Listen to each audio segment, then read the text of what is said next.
नमस्कार साथियों, आप लोगों को स्वागत है हमारे चैनल पे। तो आज की इस वीडियो में सुमित्रा प्रकाशन का जो बुक है उसके महेश मिश्रा का उनमें आप लोगों को नंबर सिस्टम जो चैप्टर दिया गया है उसका आप लोगों को सोल्यूशन करवाने वाले हैं। नंबर सिस्टम में दो पार्ट में दिया गया है। फर्स्ट पार्ट में आप लोग को ये दिया गया है कि आप लोग प्रीवियस ईयर क्वेश्चन दिया गया है और सेकंड पार्ट में आप लोग को रिवीजन क्वेश्चन दिया गया। फर्स्ट पार्ट का आप लोग को सोल्यूशन करवा रहे हैं। इसमें आप लोग क्वेश्चन नंबर 121 तक आप लोग को पिछले कई वीडियो में हमने सोल्यूशन करवा चुके हैं। आज क्वेश्चन नंबर 122 से सोल्यूशन करवाएंगे। तो चलिए आप लोग को सोल्यूशन करवाते हैं। यहाँ पर आप लोग को जो क्वेश्चन में दिया गया है, जैसा कि आप लोग यहाँ देख सकते हैं, यहाँ पर आप लोगों को जो दिया गया है दो संख्याएं इस प्रकार है कि उनके अंतर, यानी कि दो संख्याएं इस प्रकार है। मान लीजिए x - 22 दो संख्याएं हैं, उसका अंतर तथा उसका योगफल तथा उसका गुणनफल का अनुपात जो है 1:7:24 है। यानी इसका अनुपात जो है x + y × x y, इन तीनों का अनुपात है 1, 7 और 24, 1 और 7 और 24। तो पूछा दोनों संख्याओं का गुणनफल यानी x × y का गुणनफल क्या है। देखिए यहाँ पर अनुपात में दिया गया है x × y 24, तो अनुपात यानी इससे ये रिलेट कर रहा है। तो इंडिविजुअल मान निकालने के लिए आप लोग यहाँ पर करना क्या होगा, मान लीजिए x × y जो है 24x है, x + y 7x है और x - y x है। तो यहाँ पर 1x हो गया। ठीक है, ये अनुपात में दिया गया था लेकिन आपको एक्चुअल मान तो पता ही नहीं, कुछ भी आ सकता है, इसलिए यहाँ पर x मान लिया। अब चलिए यहाँ पर आप लोग देखिएगा तो एक फार्मूला लग रहा है, जो आप लोग अगर ध्यान से देखिएगा तो पता चलेगा। x + y का whole square equal to x - y का होल स्क्वायर प्लस 4xy, ये फार्मूला आप लोग को लग रहा होगा। आप लोग ध्यान से देखिए, यहाँ पर x + y का होल स्क्वायर यानी x + y क्या है 7x, उसका होल स्क्वायर। उसके बाद फिर आप लोग को दिया गया है x - y का होल स्क्वायर। x - y क्या है x, x - y क्या है x है, x - y क्या है x का होल स्क्वायर प्लस xy कितना है 4xy कितना है 24x, 4 × 24x। अब देखिए यहाँ से कैलकुलेशन कर लेना है, आप लोगों को x का मान पता चल जाएगा। उसके बाद फिर x × y का भी मान पता चल जाएगा। यहाँ पर 1749x आ जाएगा, 1749x² equal to x² equal to 96x। यहाँ पर आप लोग घटाइएगा 48x² इक्वल टू 96x। यहाँ पर आप लोग कैलकुलेशन कीजिएगा तो यहाँ पर आप लोग को 48x² - 96x equal to 0। x यहाँ पर कॉमन ले सकते हैं, तो x यहाँ पर कॉमन लीजिएगा तो आप लोग को आ जाएगा 48x - 96 equal to 0, x equal to 0 और दूसरा आ जाएगा 48x इक्वल टू 96। तो 48x इक्वल टू 96 हो जाएगा 96/48 यानी कि 2। x इक्वल टू 2 आ गया। 0 का मान संभव नहीं है लेकिन 2 का मान, x इक्वल टू 2 का मान रखना पड़ सकता है। 0 क्यों नहीं संभव है आप लोग कमेंट करके बताइएगा। क्वाड्रेटिक इक्वेशन में या फिर अनुपात में 0 संभव है या नहीं है, या फिर क्यों नहीं लिया गया 0 को, आप लोग कमेंट करके बताइएगा। ठीक है, और हमने 2 क्यों लिया, आप लोग ज़रूर इस बात को कमेंट कीजिएगा कि क्यों ऐसा किए, 2 क्यों लिए। तो यहाँ पर आप लोग देखिएगा x का मान आ गया 2। तो यहाँ पर x × y पूछा, x × y कितना है, x × y यहाँ पर आप लोगों को दिखाई दे रहा होगा। जो x × y है वो 24x है, 24x से x का मान 2 आया है, तो यहाँ पर 48 हो जाएगा। 24 × 48 यानी कि आप लोग का जो आंसर होगा ऑप्शन नंबर 4 48। चलिए क्वेश्चन नंबर 123 में, क्वेश्चन नंबर 123 में आप लोग को ये कहा जा रहा है कि एक नक्शा है 4 मिलीमीटर प्रति 16 किलोमीटर के पैमाने पर बना हुआ। देखिए ये जो क्वेश्चन है, ये क्वेश्चन रिलेट करता है सिविल इंजीनियरिंग से। इस तरह के सवाल गेट में पूछे जाते हैं एप्टीट्यूड में। ठीक है, इस तरह के सवाल पूछे जाते हैं। इसमें आप लोगों को करना क्या है, इसमें आप लोगों को देखिए बहुत आसान क्वेश्चन है लेकिन आप लोग समझना है। जब भी हम कोई नक्शा बनाते हैं तो आप लोग जानते हैं कि जितना वो ज़मीन का लंबाई है उतना हम कागज़ पर नहीं ले सकते। जैसे जब आप लोग नक्शा बनाते होंगे तो ज़मीन का लंबाई कुछ भी हो सकता है,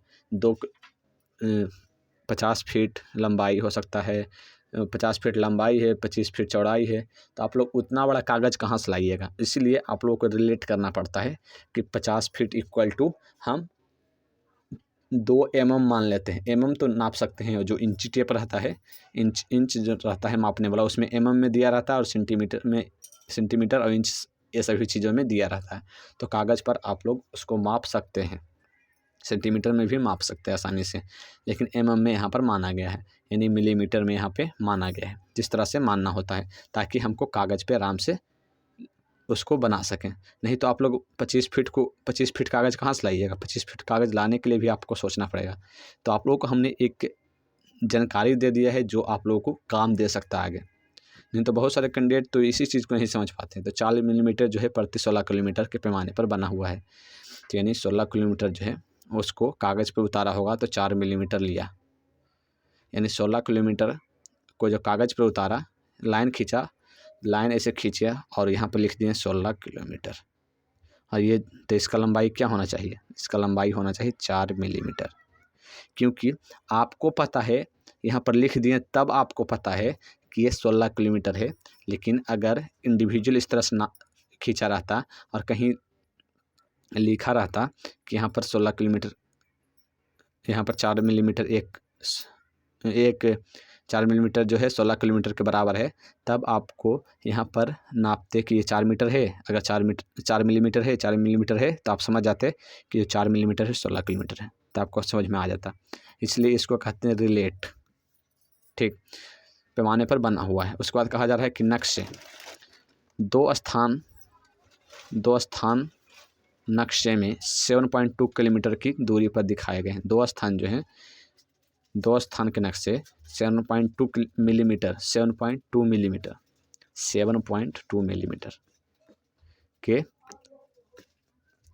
दूरी पर दिखाएंगे। आपस में कितने दूर होंगे? तो आप लोग हमें बताएं ना। तो ये लाइन है 7.5 mm कागज़ पे मान लीजिए। तो यहाँ पर अब आप ये सोचिए, अगर कोई इंडिविजुअल कोई भी आदमी आएगा उसको पता ही नहीं चलेगा कि कितना किलोमीटर है। इतना जो लाइन दिया गया है उतना पे तो 7.5 mm आएगा, तो उसको पता ही नहीं चलेगा कि कितना किलोमीटर के बराबर है। तो जब वो ये कंडीशन देखेगा कि 4 मिलीमीटर 16 किलोमीटर के बराबर है, तब उसको पता चल जाएगा कि कितना। तो हम यहाँ पर 1 मिलीमीटर निकाल लेंगे।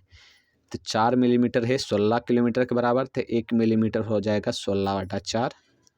तो यहाँ पर हो जाएगा 4 किलोमीटर, यानी कि एक जो मिलीमीटर है वो बराबर है 16, एक जो मिलीमीटर है वो बराबर है 4 किलोमीटर का। तो यहाँ पर पूछा कि 7.2 मिलीमीटर कितने किलोमीटर के बराबर है। तो यहाँ से आप निकाल सकते हैं। एक का पता है तो 7.2 का निकालना है। 7.2 mm इक्वल टू हो जाएगा 4 × 7.2। तो यहाँ पर आप लोगों को आ जाएगा 4 दूनी 8, 7 चौका 28, यानी 28.8 किलोमीटर उसकी लंबाई है। आप लोग समझ चुके होंगे।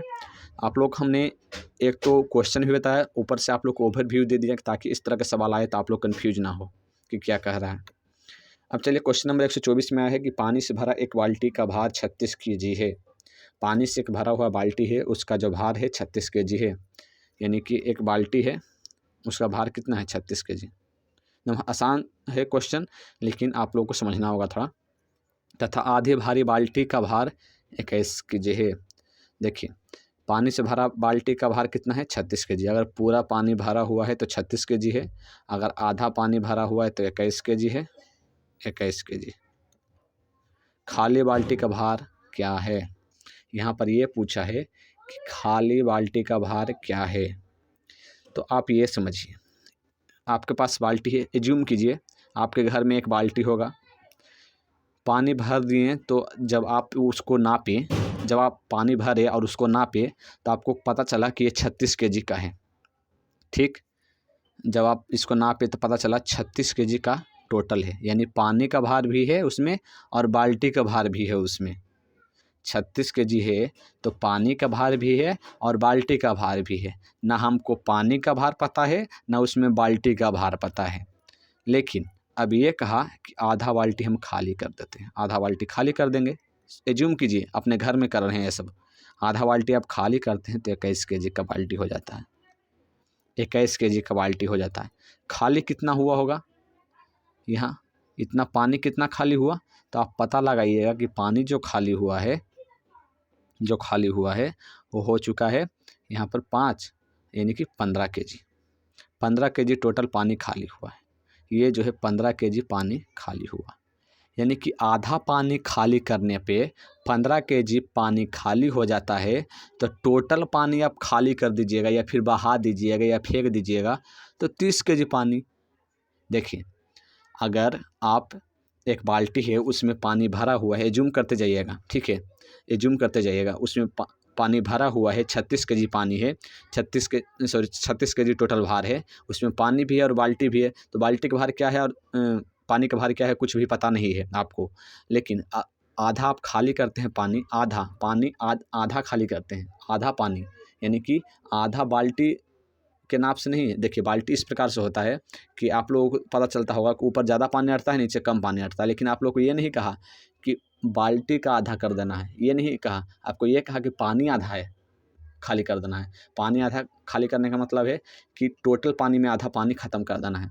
टोटल पानी कितना था पता ही नहीं है, तो टोटल पानी में आधा पानी ख़त्म किए, तो हमको पता चला कि अब जो भार बचा है 21 kg बचा है। अगर 21 kg बचा है तो हमको ये पता चल जाएगा कि खाली कितना हो गया तब तो हमको पता ये चल गया कि 36 kg में अब 21 kg बचा, यानी 15 kg पानी खाली हो गया। यानी कि अगर आधा पानी 15 kg का है तो टोटल पानी 30 kg का है। अगर टोटल पानी 30 kg का है तो टोटल पानी 30 kg है, यानी जितना पानी इसमें अटा था वो 30 kg है। तो अगर जितना पानी इसमें अटा था वो 30 kg है, तो यानी कि जो 6 kg बचा है वो बाल्टी का भार है। 6 kg जो बचा है वो बाल्टी का भार है। तो आप लोग को ये क्वेश्चन समझ में आया होगा, हमने आप लोगों को रिलेट करके बताया है, आप लोग को जरूर समझ में आया। क्वेश्चन नंबर 25 पे चलिए। क्वेश्चन नंबर 25 में आप लोग क्या कह रहा है कि 200 तक वैसी कितनी संख्याएं हैं, 200 तक वैसी कितनी संख्या है जिसमें 2 और 3 दोनों से भाग लग जाए। यहाँ पर आप लोग को ये कहा जा रहा है कि 200 तक, यानी कि 1 से लेके 200 तक कितनी संख्याएं हैं जो 2 और 3 से भाग लग जाए। तो देखिए, 2 और 3 से भाग लगने का मतलब ये हुआ कि अगर 2 और 3 से भाग लग रहा है तो वो 6 से भाग लग जाएगा। 2 और 3 से भाग लगने का मतलब ये हुआ कि वो 6 से भाग लग जाएगा। जब आप लोग विभाज्यता का नियम पढ़े होंगे तो आपको पता होगा 6 का विभाज्यता का नियम ये कहता है कि अगर कोई संख्या 6 से विभाज्य तभी होगा अगर वो संख्या 2 और 3 से विभाज्य होगा। अगर 2 और 3 से विभाज्य है यानी वो संख्याएं 6 से विभाज्य है। अगर 6 से विभाज्य कौन कौन सी संख्याएं हो सकती है, तो आपको पता है कि 6 एक खुद हो सकता है 12, 6 तिया 18, 6 चौका 24, 6 पचे 30, तो इन दोनों संख्याओं में भाग लग जाए तो संख्याएं। तो आप लोग क्वेश्चन यहाँ पर पूरा नहीं लिखा हुआ है, आप लोग बता देते क्वेश्चन आप लोगों को क्या है। आप लोगों का क्वेश्चन यहाँ पे क्या है जो आप लोग को हम बताए डिटेल में। अच्छा, तो यहाँ पर ये पूछा है, देखिए क्वेश्चन पूरा ही है, हमको लगा क्वेश्चन पूरा नहीं है। 2 और 3 दोनों से भाग लग जाए, 2 और 3 दोनों से भाग लग जाए, तो हम बता ही दिए कि 2 और 3 से कोई भी संख्या भाग लग रहा है, इसका मतलब 6 से भी भाग लग रहा है। अगर 6 से भाग लग रहा है तो 6 से भाग कौन कौन सी संख्याएँ लगेगा, एक 6 लगेगा, एक 12 लगेगा, एक 12, एक 18 लगेगा, एक 20, 6 जगह 24 लगेगा। अब अंतिम में डॉट डॉट डॉट डॉट, क्योंकि आपको देखिए 200 तक तो दिया गया तो आप लोग लिख लीजिएगा 6, 12, 18, 24 इस प्रकार से। लेकिन 1000 तक दे दिया तो, 2000 तक दे दिया तो, 5 लाख तक दे दिया तो क्या कीजिएगा, उतना लिख पाइएगा, उतना टाइम है तो वो नहीं करना है आपको। यहाँ पर 200 अंतिम में दिया गया है, अंतिम में 200 दिया गया तो आप 200 में भाग दीजिए 6 से, 200 में भाग दीजिएगा 600, 6 से, तो 6 तिया 18, 2 बचा, 6 तिया 18, यानी 2 शेषफल बचा, यानी कि 198 अगर रहता है तो संख्या 6 से भाज्य है, 6 से विभाज्य हो जाएगा, यानी कि वो संख्याएँ 198 भी विभाज्य हो जाएगा। अंतिम संख्याएँ 198 है, तो अंतिम संख्या यहाँ पर निकाल लेना है।